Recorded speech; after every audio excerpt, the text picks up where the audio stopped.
All right, testing. Let's see if this works. Has it really been that long?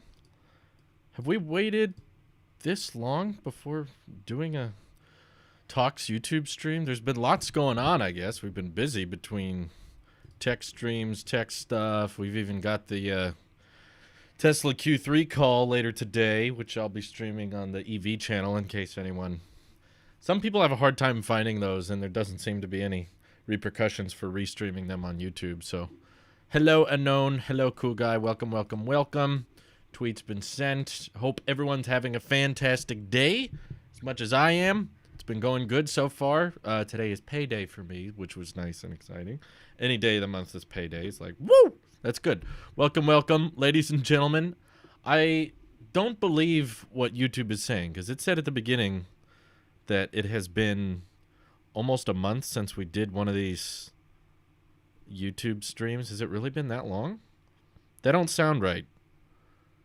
But either way, I'll answer any and all questions. They don't have to be tech related, but they can be tech related if you want them to. Let me double check. Has it been since September 18th? My goodness. It's been over a month. I feel like I've been doing these all the time. Oh my goodness. I'm getting the 12 Pro on Friday, in case you weren't aware. Hey, Rockford Media, thank you for the super chat. $5. Appreciate it. Thank you. Watching that epic podcast with your dad right now? Jay, wow. You're still going through that podcast. Didn't we publish that a while ago? That was fun. Yeah, that was fun to do. I enjoy sitting down and chatting with my dad. It was fun reading the comments on it, too, because a lot of people were commenting, like, this explains a lot of Drew's personality. You know, there's a lot of similarities there. Or some people calling us twins just of different ages, which is a paradox in itself. But yeah, I definitely get a lot from my dad, that's for sure. But yeah, he's fun. He's fun to talk to. I liked talking to him, and I like catching up with him, which is why it's fun to document all that stuff. That way, a lot of our conversations and our big talks and long talks we have aren't just lost into memory, but instead can be recorded and documented and shared, which is cool. And I like how he's working on projects and his book and his blog and that kind of thing. So if I can help in any way, I definitely will, because he's helped me more than I could ever help him, that's for sure. I wouldn't expect the Talos of App to come out. The long story short of that one is it ended up being a lot more complicated than we thought. So in concept, it seemed fairly achievable, but then in execution, it ended up being way more complicated to the point of doesn't look like it's going to happen. So basically canceled. The devs have been moving around. Different devs are working on the project, and they just all have other things in their life that they're focusing on instead. So yeah, Talos of App's not happening, but we don't really need one. Like I talked about before, like, it wasn't my idea in the first place. Someone basically just came to me and said, hey, can I make an app for Tailosive? Is that okay? And I was like, sure, go ahead.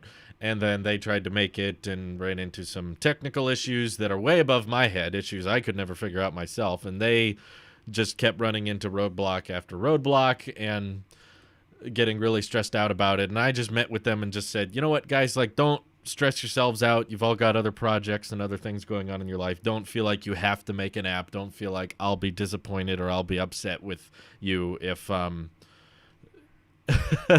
Drew needs to add text that explains the Talos of App. Yeah, I know. What's funny is that there's so many things that I find myself repeating that I feel like I've answered in other videos and other streams, but I guess I have to live with that, because I also have to acknowledge that not everyone is going to watch every piece of content I release.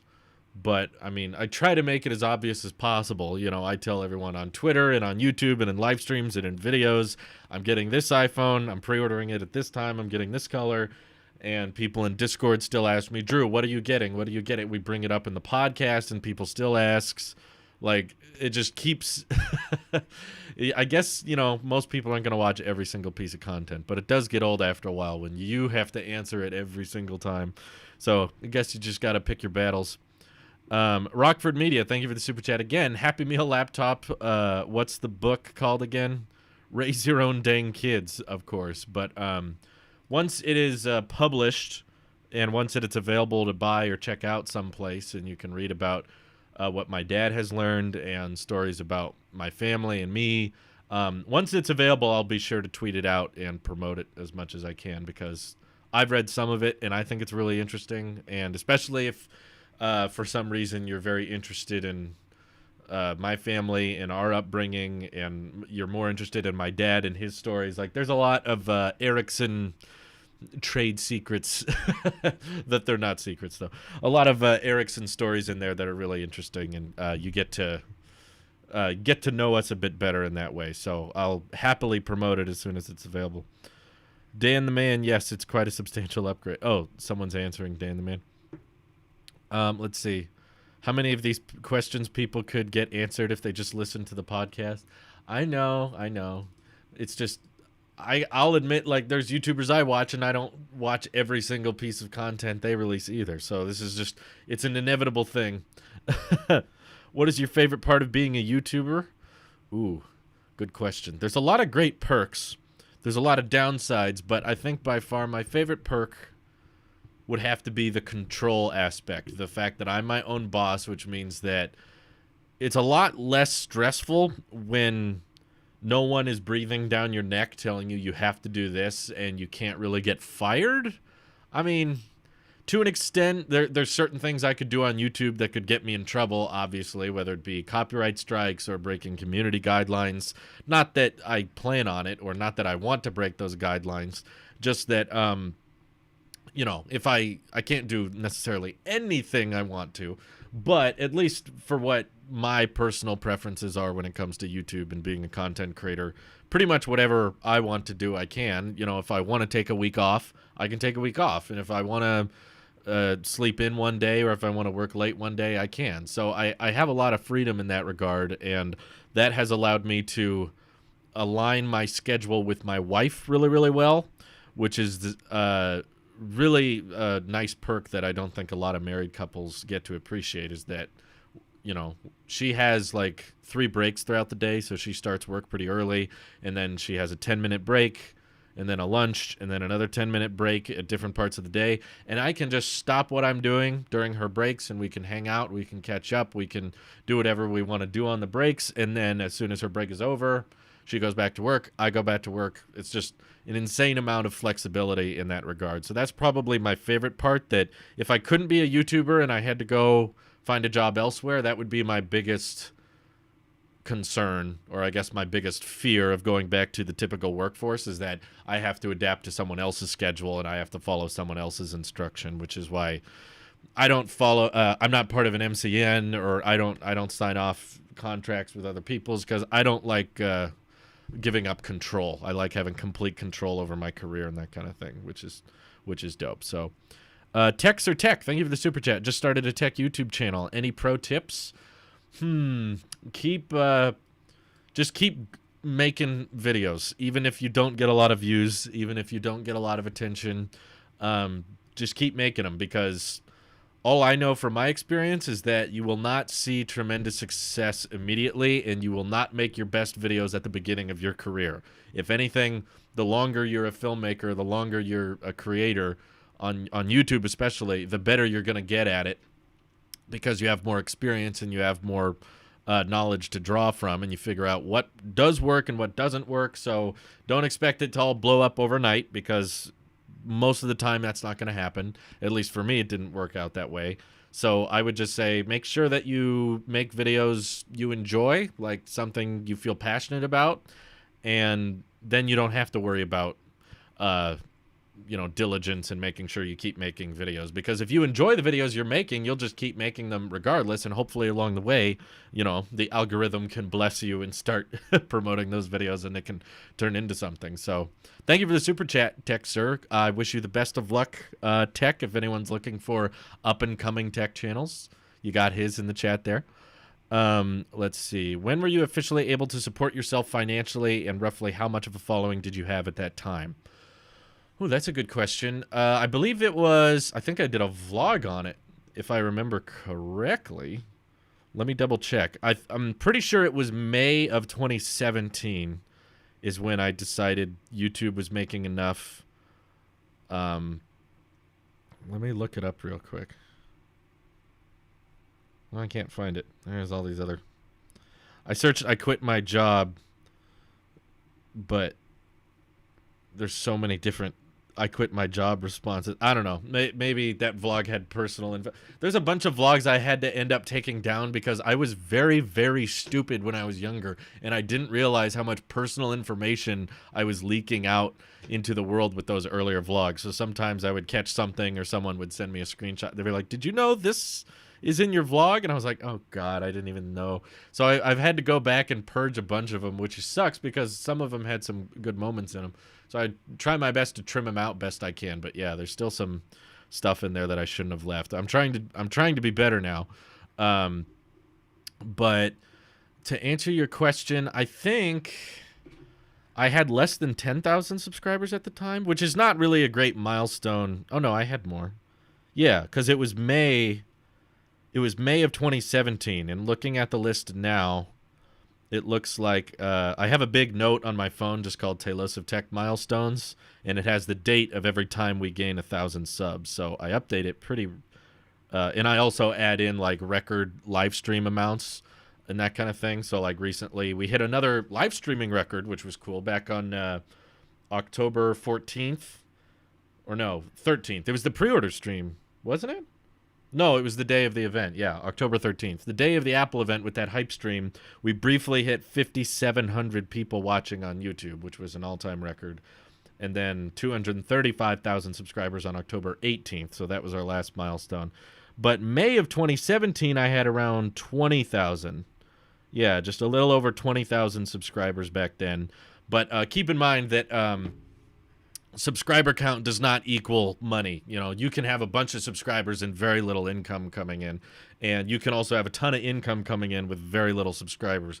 YouTube doesn't really care how many subs you have when it comes to, you know, long-term monetization. Obviously, you have to have more than 1,000 for them to send you a paycheck. But if you have 1,000 subscribers and 4,000 hours of watch time, it's that you're not going to be making much. It'll probably be around $100 a month, which I don't think is to live off of. But hey, Matthew Videos said he listened to my advice and ordered a refurbished iPad Pro 2018 today. Awesome. Good choice. Good choice.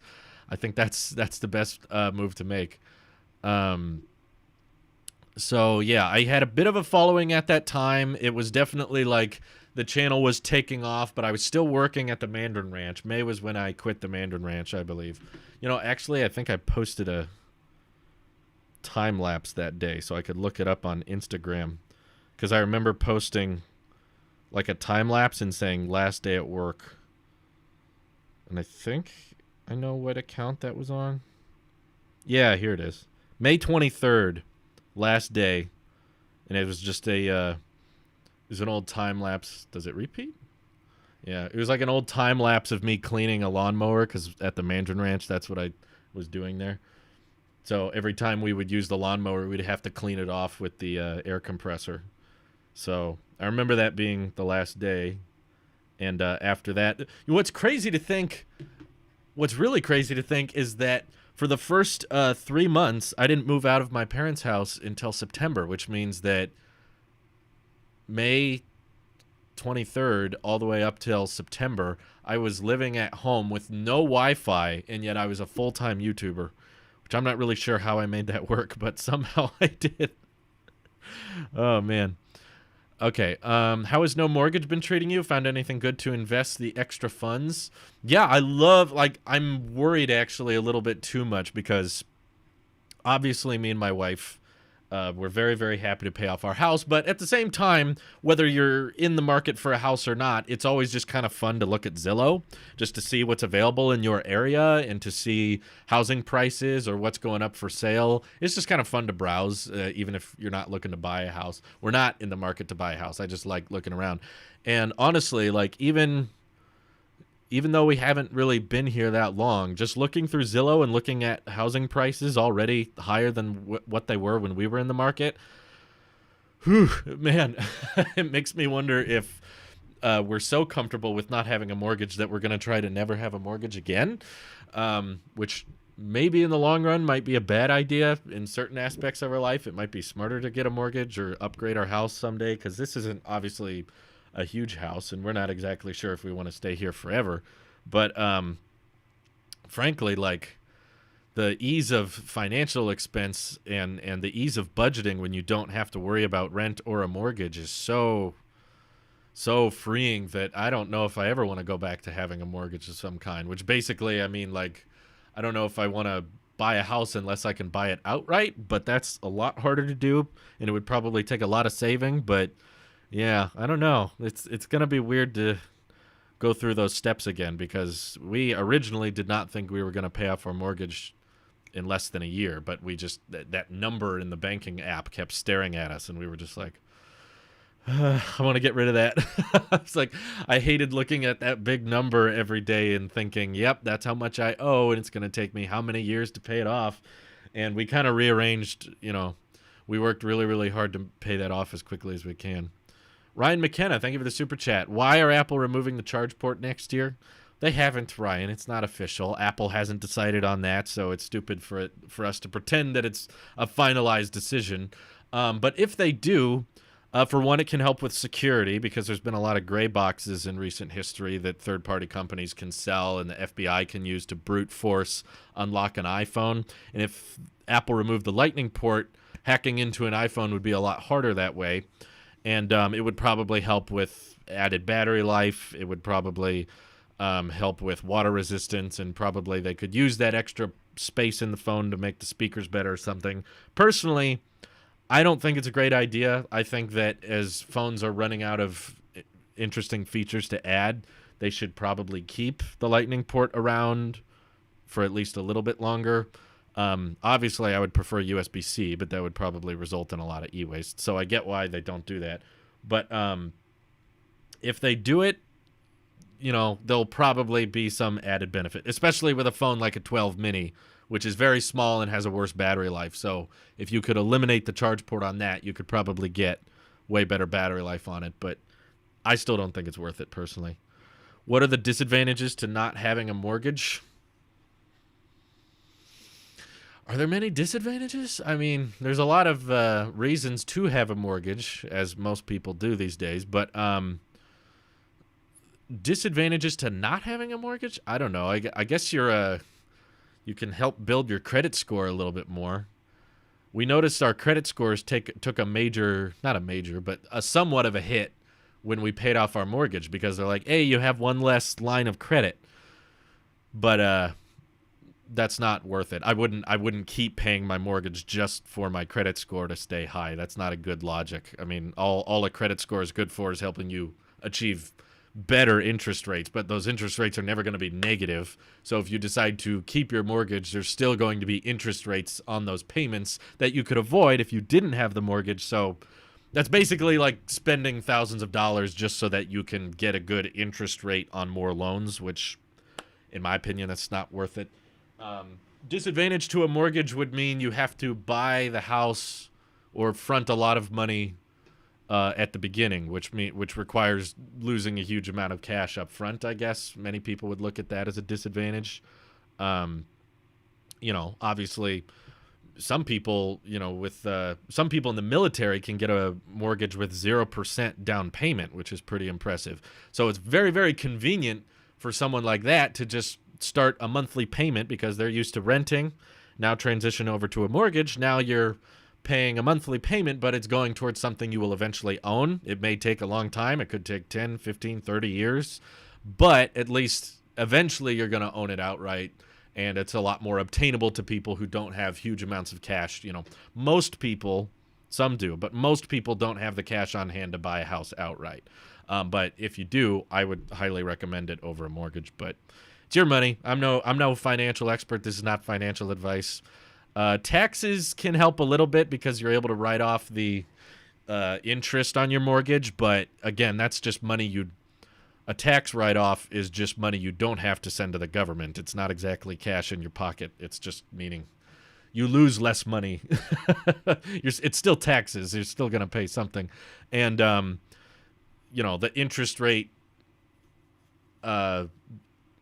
on your mortgage is still costing you money, so it may reduce taxes, but you're still paying. The money's going somewhere. It's either going towards the bank or it's going towards the government, so I don't really see it as I kept my mortgage to write off more on my taxes. You're just sending more money to the bank at that point.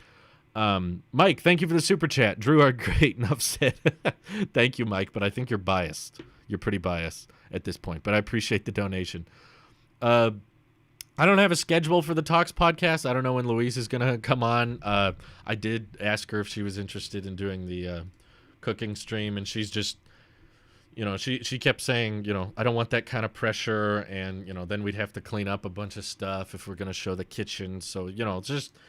She's been in stuff in the past and just kind of decided she doesn't love being on camera. So I respect that. I'm not going to force her to be in videos. I'm not that type of guy. But if she's open to it and she wants to be in more live streams and more videos, I'll happily welcome it. But if she doesn't want to do it, she doesn't want to do it. It's that simple. She spends a lot of time working all day. So when she's done with work, I don't think she necessarily... And her work involves talking with people online a lot. So I don't think after doing that for hours and hours a day, she wants to spend her time with more people talking online all day. So I can get why she just wants to relax. Texer Tech donated again. Thank you very much. Removing the port has got to be bad for the environment. No, they just pushed so hard for removing the brick just to force more sales the next year. Nah. Yeah, it wouldn't be good for Lightning unless they found a way to build a MagSafe. I have it right here. I don't know if I can't really pull it up on camera. MagSafe charge puck. If they found a way to include this with the next iPhone and it supported Lightning, so the cable was not built into the puck, but you could just plug Lightning directly into the puck, then it wouldn't really be that bad on the environment, because if you have an old Lightning charger, you can just stick this on the end of it and charge your phone that way. And I feel like the hardware for that could potentially exist. I mean, it doesn't exist right now, but it doesn't seem that crazy to be like, make a charge puck that has a Lightning port on it. That way I can replace all my Lightning chargers with a charge puck. Then it wouldn't be that bad for the environment. But yeah, if they don't do that, I agree. I mean, the main environmental benefit comes from the slimmer packaging, which I feel like most people keep misunderstanding. Yes, it does help reduce e-waste, but Apple knows that they're selling hardware. There's no way they can eliminate e-waste entirely. There's always going to be some. But if you're going to be moving around millions and millions of inventory and you're able to slim the packaging by 70%, that's a big win, because you can ship a lot more efficiently. You don't have to move as many delivery trucks or fly as many planes. So, that's where most of the advantages are. Let's see. I'm all for being able to roll to the other side of my bed because my phone is charged. Yeah, that's what MagSafe is good for, I guess. Let's see. Does she still work from home? And if so, is that better for you or too many people in the house? No, I love it. No, I love it. I'm not just saying that. I know some people are like, Drew, blink twice. No, seriously. Like, I really, really like not being home alone all the time. It gets lonely. I'll be honest. Like, I don't miss when Louise used to have to drive to work every day. For one, that was a lot of money to spend on gas, several $100 a month, which was not fun, that we now get to save because she doesn't have to drive to work. And also, I'm not just in the house all by myself, and, whether I'm live streaming or recording, when I'm done recording or done live streaming, then it's just me again, looking around. No one's here. Believe it or not, I'm fairly sociable. I like being around other people, and Louise is the one person in my life I'm pretty sure that I've never gotten tired of. I've never gotten sick of hanging out with her. And there's certain people in your life that they're fun to see, but if you spend a week with them, you start to get a little bit tired of it. But not Louise. Louise I can spend a full week with. I know, because we've done this on vacations and stuff. We will literally just be inseparable, stay together the whole time, and we talk about life, or we watch great shows, or we just hang out and enjoy each other's company. And being able to have her stay home so that on her breaks or at lunch we can hang out, eat together, and have snacks, like, it's been great. And I really, really, really hope that she does not have to go back to work. Like, even if COVID went away, I would love it if she didn't have to go back to work. It would be great. We also get to sleep in more, because when she had to drive to work, we had to wake up early so that she could show up to work on time. Whereas now her office is in our bedroom, so she just wakes up and goes to the desk and boom, she's at work. So Cinders is saying, I would get tired of you after a week. I bet you would. You're probably saying that sarcastically, but I bet there's some truth to that. I bet if you and me just went camping for like 7 days, you'd be like, oh my God, can he stop talking for a second? I think that would happen genuinely. Let's see. What iPhone do you see yourself keeping? The Mini or the Pro Max? I really don't know. That's why I'm getting both. If I was convinced that I was going to keep one, then I would just order that one. But because I'm not sure, that's why I'm ordering both. Because I haven't used a phone like the 12 Mini before. And I'm very comfortable with my 11 Pro Max and the idea of a display like this, but even bigger. That's also sounds really cool. So I'll try both and figure out which one I like the most. Same here, Drew. I love that my wife has been working from home. Yeah, Silver Boy. I'm glad that's happening for you too. It's nice. Believe it or not, us Gen Zers may not be as boomer friendly of a meme, but I like my wife. We have a good time together. It's fun. 30 minutes into a hike. Okay, Drew, we get it. 120 hertz should be on the iPhone. Yeah. I think the funny thing is people probably think I talk about tech all the time just because that's how they always see me, because you guys always see me in tech videos and you always see me talking about EVs. So you would assume in my everyday life that's what I'm talking about, but the truth is I probably don't talk about tech that much outside of work. I'd probably be talking about things that I don't talk about in the tech world because I kind of get sick of talking about those things all day. So when I'm not at work, I'll talk about other stuff. Let's see. If you don't need to sleep in, does that mean you don't have to wake up at like 4 a.m.? Yeah, now we wake up just a little bit before 6, or depending on when her shift starts, a little bit before 5. And then she can just get up and walk to her desk and start working, which is much, much better. Okay. iPhone 12 vids went up, but no one is saying anything negative. No one talking about battery life or performance. I'm personally worried about battery. Safe to pre-order. I don't know why you're worried about battery. As the website states, it's the same as the last one. So maybe the reason people aren't bringing it up is because it's not that different. I've seen lots of people talk about performance. Maybe you're just not watching the right videos. If you want an in-depth review, go watch Rene Ritchie's iPhone 12 video. Holy crap. He goes into all the little details. And the A14 chip is still fastest chip in a phone, so I don't know what else you want people to talk about. The battery itself got smaller, yes, but the A14 chip is more power efficient, which is why on the website, Apple has shrunk batteries and increased battery life several times. That's not unheard of. The iPhone 6S, I think, had a longer battery life with a smaller battery pack. Or I think it was the iPhone 8 also had a smaller battery with a longer battery life than the 7.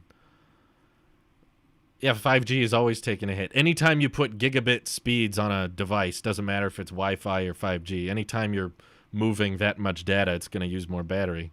We've known that. That's been the case for 2 years now. Ever since 5G has been a thing, it's always been a battery life nuke. Let's see. If you're on 5G for 2 solid hours downloading files, yeah, it'll probably drop your battery life. But go on gigabit Wi-Fi and download files for 2 hours. I'm sure it will take a hit as well. Let's see. Been married to my... Oh, Jason C. says, been married to my wife for 14 years. Still love to talk to her and spend time with her. Aw, that's awesome, Jason. I'm proud of you guys. I'm happy to hear that. I think that's going to be us too, because I'm not getting sick of her the more time we spend together. So I want to keep it up. And I'm excited for more vacations and trips and stuff.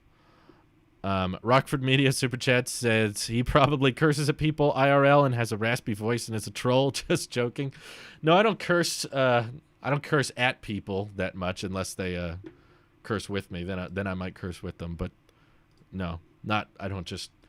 You shouldn't go into a conversation assuming everyone is comfortable with cursing. If someone else opens the door and starts cursing, then I think it's fine to tag along. But I wouldn't just enter it and be like, yes, I'm going to drop the F word now. Yeah, that wouldn't go well. Cinders is saying, can confirm, I curse much more. That's right. Is there a reason you keep your online content clean? Mainly because of how it would annoy me when I was younger in watching YouTube videos. If I was watching someone and they started cursing and a family member, or like my parent or a sibling was in the room, they'd be like, hey, what are you watching? Why are they dropping all this language? So that would force me to turn it off. So it would really, really annoy me when there were content creators that I enjoyed, but they had language or inappropriate jokes in them. So I would have to turn them off because parents were nearby or something like that. So I was like, okay, well, if I'm going to make videos, I don't want to cause that same problem. I want everybody to be able to watch them. And I think if you can be funny without being inappropriate, it's more impressive, because there's a lot of channels I've seen out there that are just funny because they just like to curse a lot. And I guess cursing is funny to people.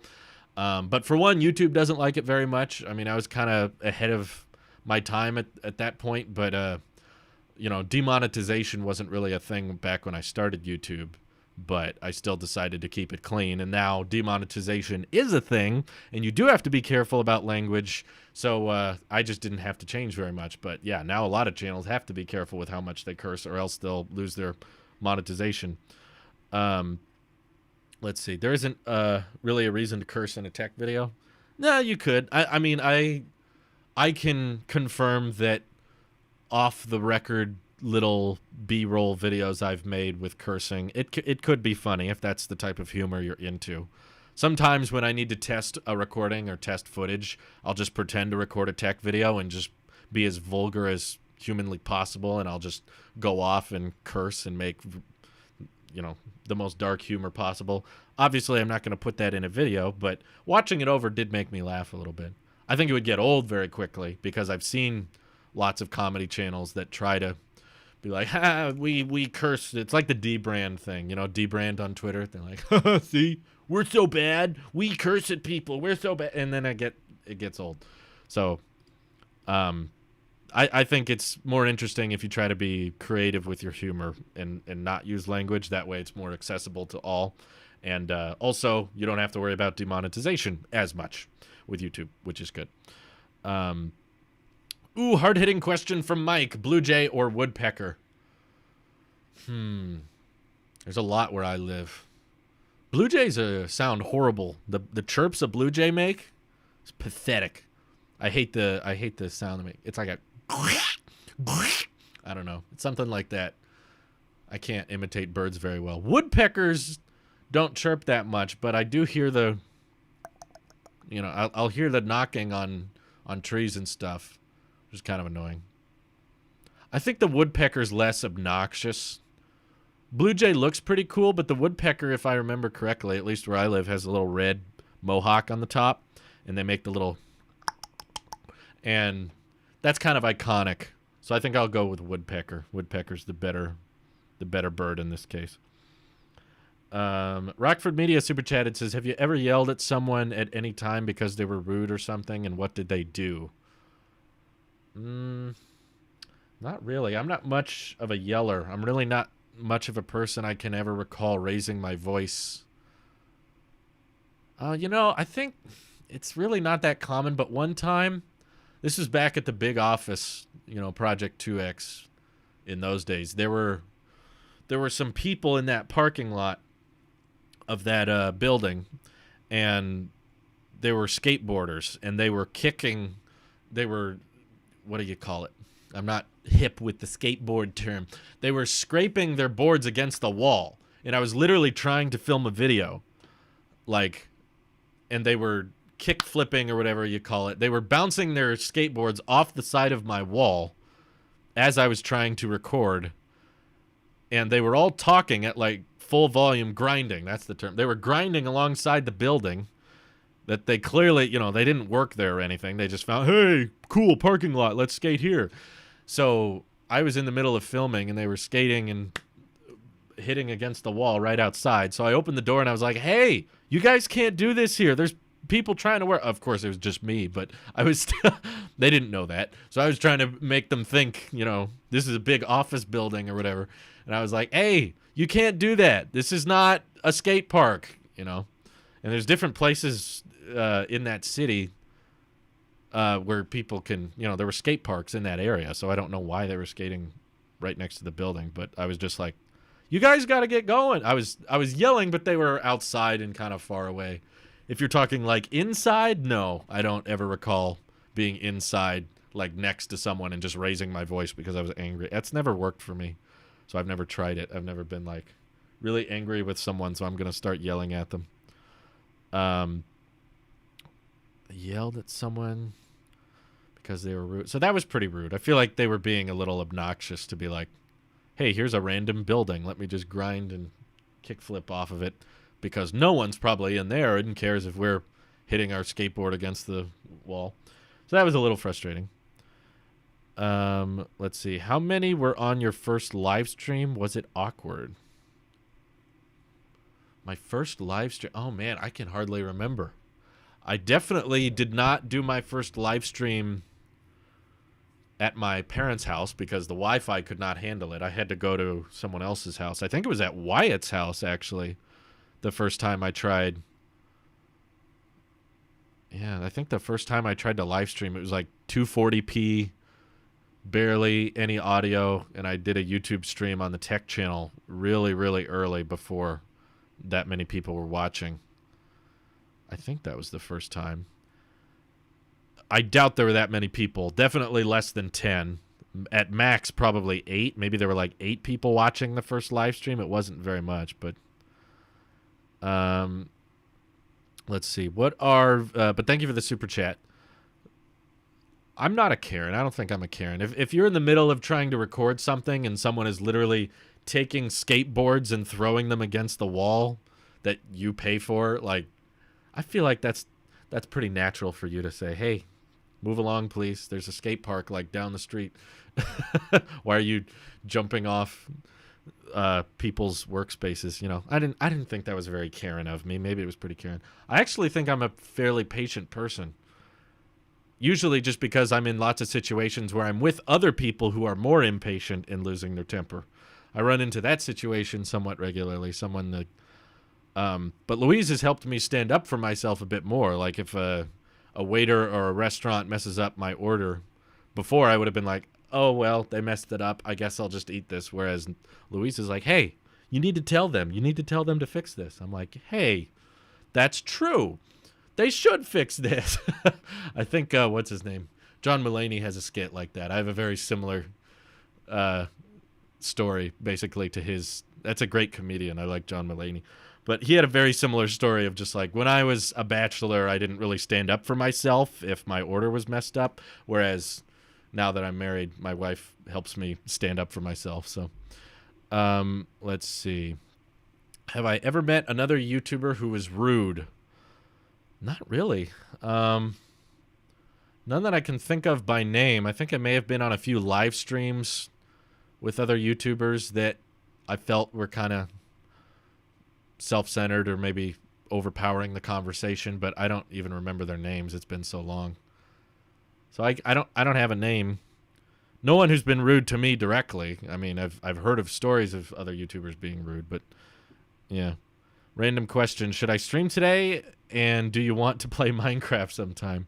I would love to. It's just there's so much other stuff going on these days. I don't have time for games that much anymore. Cinders is the game guy, I guess. I think you've got the time for it. Yes, I do remember interviewing Marquez. I'll never forget that. That was a big deal. That was exciting. Let's see. What are views with Graham Stephan view on money versus Dave Ramsey? Both bring up good points. You know, I'm not really that big a fan of Graham Stephan's YouTube content production. Like, I used to watch him more, but I got kind of sick of the clickbait. I do find him very clickbaity. That's kind of an understatement. I would say extremely clickbaity, because Graham Stephan would make videos like, why I don't spend any money. Or he would do like the $0 Tesla or the $70 a month Tesla. And that would be after he factored in, well, when you consider this tax credit, or when you consider this discount, and when you consider what I'm saving on gas, and you apply that, and it's just the first year, and if it's a loan on the payment, then it actually ends up being $70. It's like, really big stretches with how he, the $0 home. There's all kinds of thumbnails that make me roll my eyes. But typically, I will admit, when I end up watching his videos, he typically ends up saying a lot of stuff that I end up agreeing with. A lot of how he handles finances, I think, is very smart and very safe. And I genuinely think he's a very smart guy financially. And he definitely knows how to play the YouTube algorithm. But personally, I die a little bit inside every time a YouTuber tells me to click the like button. I hate that. If you want to run your channel the way you want to run it, and you're like, hey, but it works, my video gets recommended more if I get lots of likes. It's like, okay, you keep doing your thing then. That's fine. But personally, I just watch so much YouTube videos that when people tell me to click the like button, it's like, I know how the site works. Stop telling me to do, like, if I like your video, I'll click the like button. You don't have to remind me how it works every time. So anyway, I'm not really that big a fan of the content production style, so that's why I'm not subscribed to him and why I don't really watch him that regularly. But whenever I do occasionally tap on a video, he usually has very good points and well edited and good advice. And Dave Ramsey, I don't 100% agree with, but a lot of what he teaches is very, very good advice, and I think a lot of people need to hear what he has to say, especially people who are struggling with debt. If there's any of you out there that are dealing with debt of any kind and trying to get your way out of it, I think... oh, shoot. What happened? Hold on. I keep forgetting to plug the camera in. So that whole time it was on battery power, which is actually kind of surprising. But yeah, no, Dave Ramsey is a great financial coach for people who want to get out of debt, I think. There's a few things I do that Dave wouldn't do, but I can't really think of many examples right now. I don't follow him that closely. I know who he is, but I don't listen to every podcast or watch every video. But yeah, things just got dark. I know, right? People are posting people are posting announcements for EV. Yeah, this is exciting. There's gonna be a Tesla Q3 earnings call soon, so stay tuned for that. I'm gonna do a recap on it later today. James Baker, thank you for the super chat. Any idea what happened to FPT? John's only done maybe 2 videos since getting his channel back from hack. I have no clue. I haven't really talked to him recently. I don't have any answers for you, but yeah, I'm very confused why the upload slowed down so significantly, but yeah, I don't know. I would ask him. I'm not going to know. But thank you for the super chat, James. I appreciate it. Rockford Media said me. I don't I don't think you're rude, but thank you for the super chat. Let's see. Have you ever watched Breaking Bad? Yes, it's one of my favorite shows of all time. I haven't done a movie review video on it, but I want to. I'm also a huge fan of Better Call Saul. I like it a lot. Let's see. I have not watched Tehran, but I'm hearing people say it's good.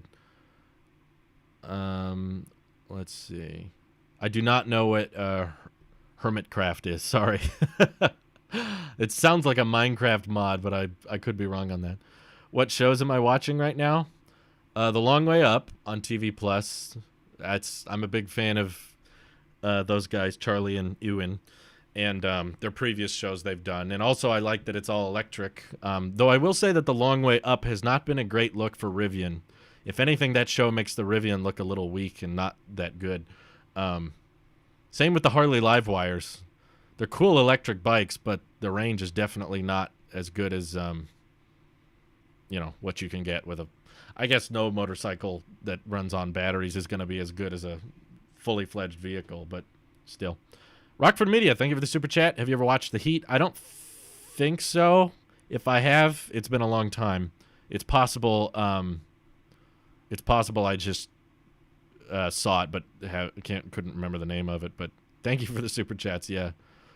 If the money wasn't an issue, which Tesla would you get? Probably the Tri-Motor Cybertruck more than anything. I dig the Cybertruck, but not just because it's a truck. I mainly just like the idea of a car that doesn't have paint, that's really durable, and I don't have to worry about washing it all the time. Because I'm kind of sick of the idea of spending that much money on a car and having to get it wrapped and getting coatings on it and trying to keep it clean and waxing it. I'm just not that kind of guy. I want a car that can get dirty and age really well and can take a beating. So if they made, I think we talked about this on the EV podcast, but if they made a Cyber sedan that was even cheaper than the Cybertruck, and it was just a, four-door, just like Model 3 size with Model 3 functionality, except without the paint, and it looked kind of weird. It looked like a doorstop because it's all triangular.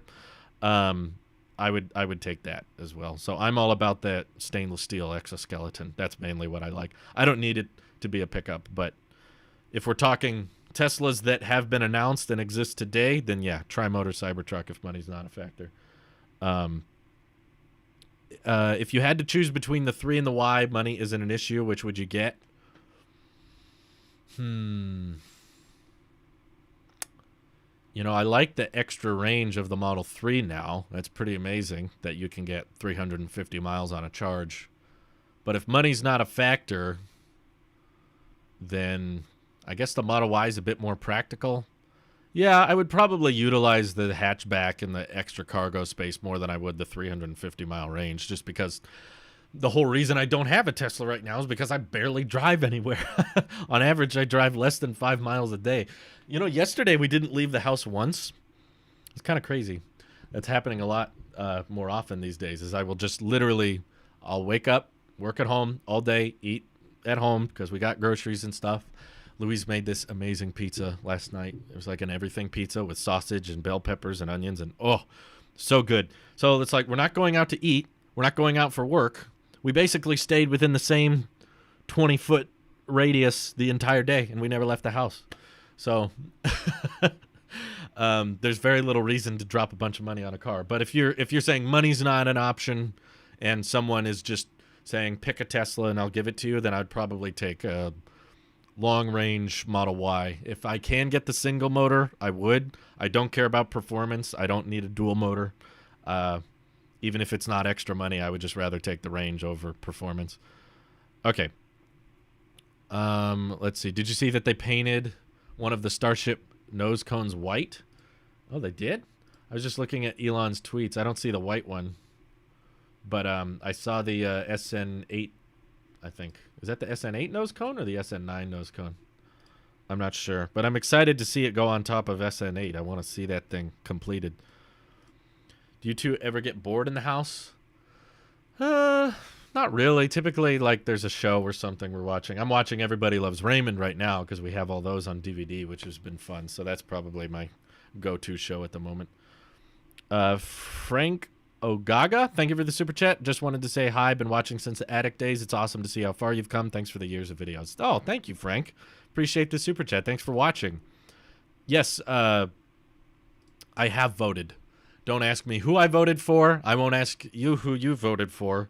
I don't want people to be mad at each other, and I don't want hate spreading around in the chat, so please don't brag about who you voted for, because then we're just going to have a bunch of toxicity. So it's good to vote. I encourage everyone to vote. Make sure your voice is heard.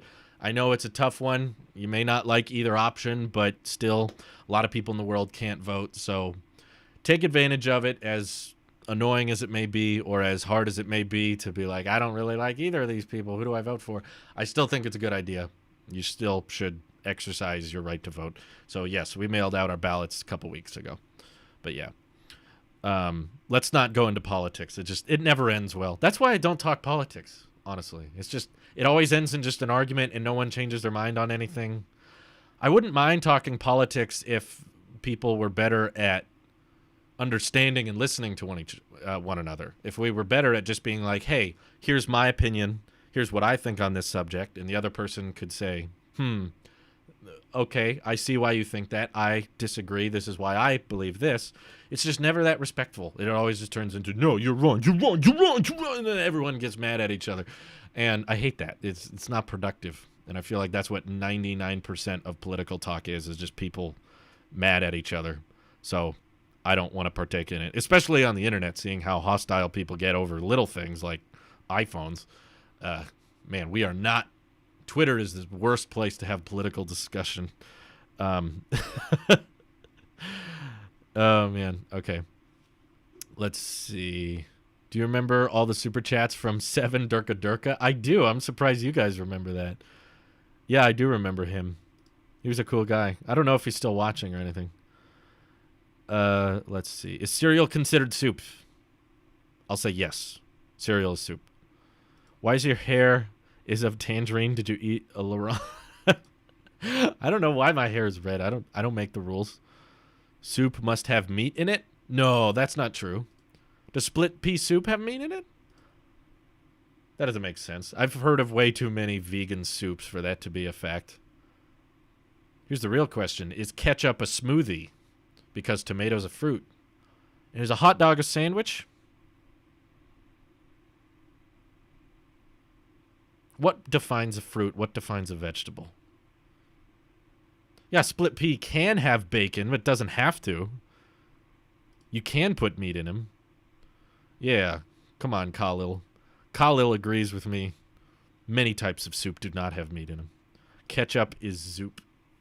Sorry, what did I just say? Ketchup is juice. If you were a soup, what soup would you be? I'm pretty bland and basic. Probably chicken noodle. Soup has to be warm, I believe. Ooh, that's a good definition. Maybe cereal isn't soup because it's cold. Does anyone eat warm cereal? I don't think so. Ketchup is jam. There's an interesting theory. Fruit has seeds in it. So vegetables... No, that doesn't make sense. There are vegetables that don't have seeds in them, right? That do have seeds in them. Weird. Nasty. Why did everyone just grow up believing tomatoes were vegetables, though? Is it just because they taste like a vegetable? I throw my Captain Crunch in the microwave. Why? Ian Lindsay is like, okay, I was wrong. Ian is just like, what have I started? Ian Lindsay says, a liquid dish typically made by boiling meat, fish, or vegetables, etc. in stock or water. Yeah, it's not saying you have to. It's saying typically made by doing those things. It's not a requirement, though. Tomatoes don't go into a fruit salad. They don't? I know people that eat tomatoes with their salad. Do you think leaks are spoiling smartphone releases? Do you think smartphone manufacturers secretly like leaks? It's kind of a double-edged sword. On one hand, they probably like the hype it builds. On the other hand, they don't like that it hurts present-day sales. You know, they would rather you be buying an iPhone up until July and August, and if there's a bunch of iPhone 12 leak videos dropping, saying 2 months to go until new iPhones, then that's going to hurt sales. So it kind of helps, it kind of hurts. I don't think that the leaks have spoiled... the leaks themselves have not spoiled the release. What has spoiled a lot of the release is leakers not knowing what they're doing, and lots of toxicity in the leak community has annoyed me when someone says... There's just a lot of BS these days. There's a lot of leakers that don't know what they're talking about, that pretend they have sources when they really don't, and that annoys me. But, yeah, I think... you can still have a phone leaked a lot and enjoy the release of it. I think it's really, really fun to watch. Ooh, this is what rumors are saying. This is what analysts are saying. This is what could come out. This might not happen. This might happen. And then when it does come out, you can figure out, okay, all right, now we got the real thing. Let's see how close it is to the leaks and how wrong it was with the leaks. So I still think there's a enjoyable way to follow leaks and the official release. You know, the iPhone 4 was leaked probably more than any iPhone we've ever reported on in the past few years. That actually, a prototype was let out and seen by everybody.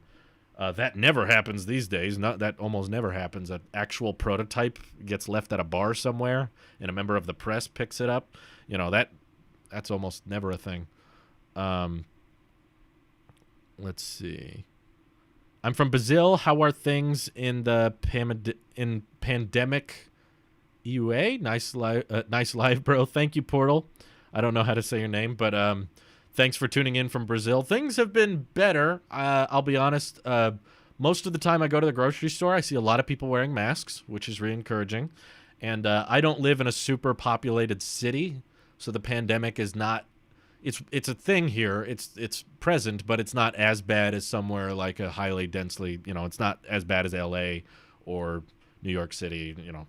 highly densely populated areas are the worst spot for the pandemic. And I live in a pretty scarcely populated area, and cases are on the decline. I'm seeing a lot less, just checking the statistics being reported on and how many cases are being confirmed. And I'm seeing a very steady decline. You know, it's still here, but it's definitely a lot less than it was a few months ago. Mike, thank you for the super chat. Every time you say leak, I think of the vegetable. Such a confusing conversation with tech leaks. This is how you bridge the gap between the fruit and vegetable discussion to the iPhone discussion.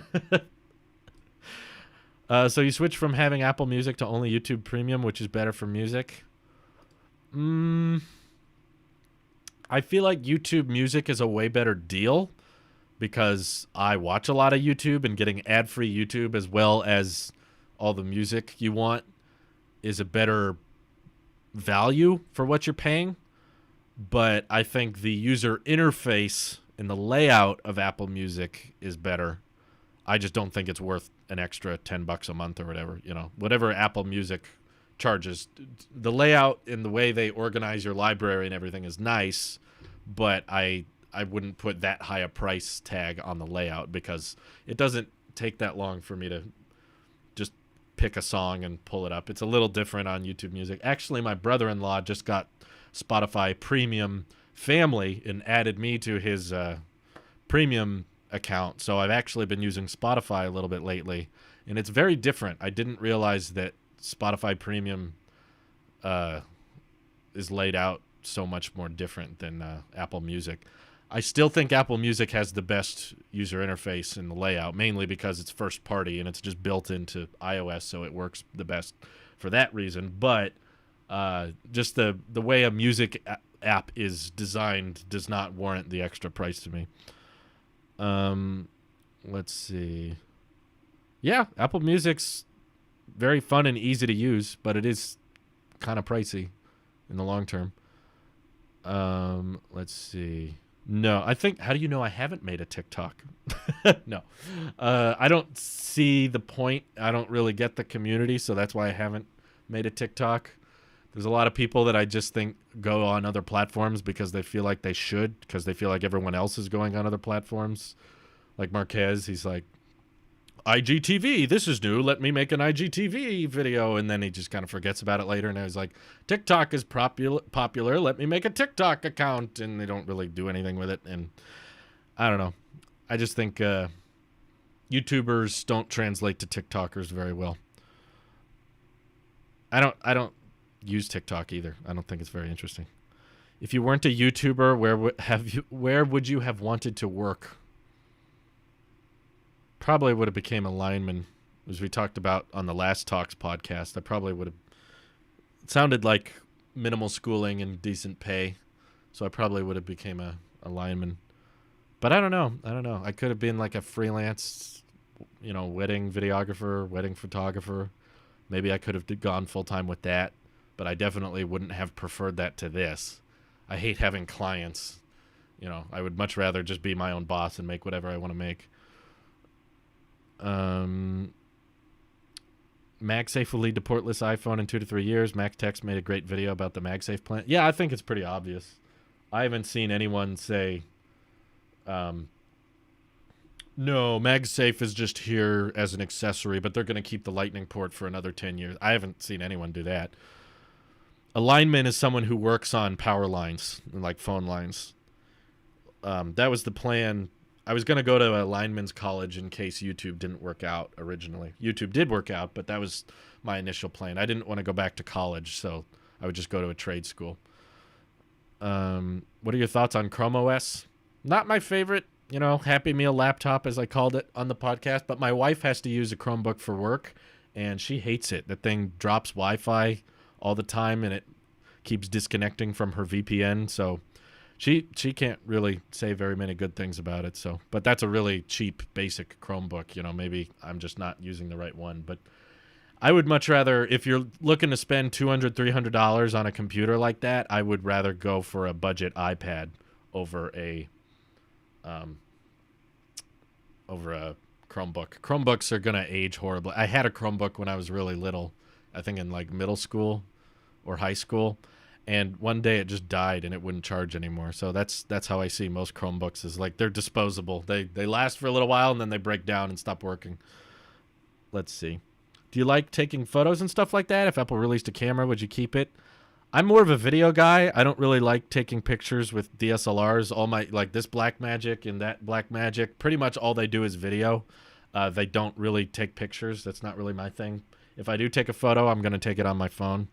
But if they made a dedicated video camera, yeah, I would definitely try that. Aging horribly? The Lenovo Chromebook Duet gets 8 years of updates. Well, I'm not talking about software support. I'm talking about the hardware.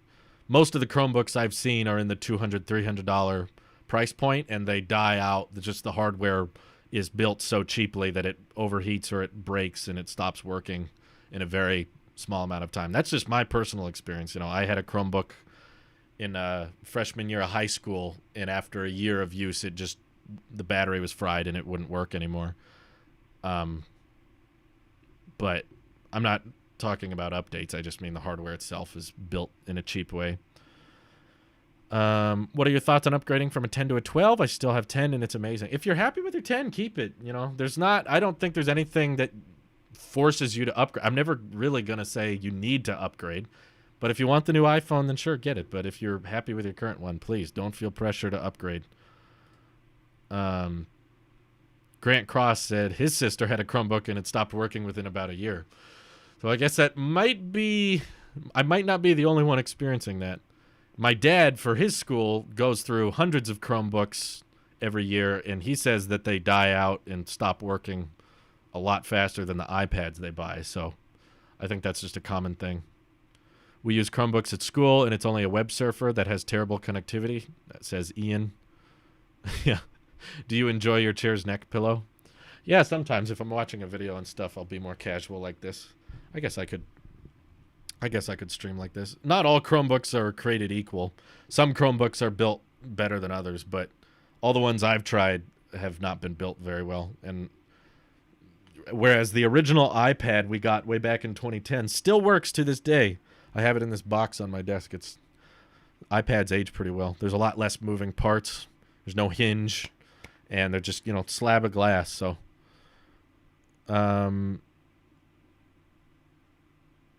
I have removed lots of videos from this channel over the years. Yes, there have been lots of personal info and stuff that was revealed that I didn't think about, or a lot of the earlier vlogs used music that I thought was okay to use and then found out later they weren't okay to use, and they got either copyright, blocked or claimed and that kind of thing. So yes, if you're wondering where some older videos on this channel have gone, I have taken down a lot.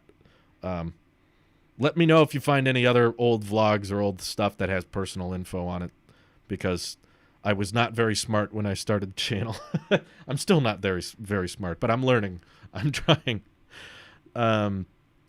Anyway, I got to get going, guys. But yes, I will be doing a Tailosive EV live stream when the earnings call starts, which should be in about 22 minutes. I will not be doing a commentary. It will just be the call itself, but I will be active in the chat if you're interested in Tesla and hearing about those types of updates. So thank you all for tuning in. Hope you have an excellent rest of your day. Thanks for watching. Have a good one. Bye-bye.